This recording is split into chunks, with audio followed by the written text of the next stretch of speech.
notion de tourisme créatif mérite effectivement d'être clarifiée, précisément parce qu'elle est interprétée de diverses manières, ce qui reflète d'une part la diversité des territoires dans lesquels elle s'est adaptée et étendue,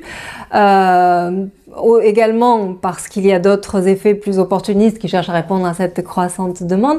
Et donc c'est pour cela que l'une des missions du Creative Tourism Network est précisément de garantir la légitimité des projets, des initiatives, des destinations qui misent sur le tourisme créatif, donc notamment via le label Creative Friendly Destination.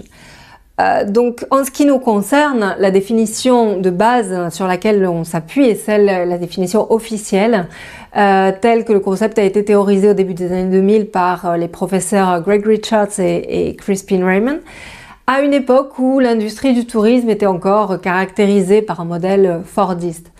Ils ont identifié un type de voyageur qui cherchait précisément via le voyage à retrouver cet épanouissement personnel à travers des expériences authentiques à partager avec les populations locales.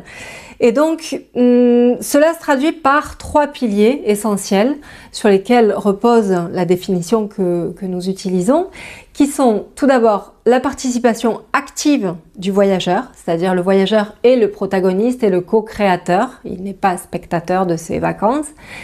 Les activités doivent avoir un volet artistique et créatif, on n'est pas seulement dans du tourisme actif, et un lien fort avec la culture locale. C'est-à-dire qu'on n'est pas dans le loisir, mais on est vraiment dans quelque chose qui va nous permettre de comprendre cette culture kilomètre zéro.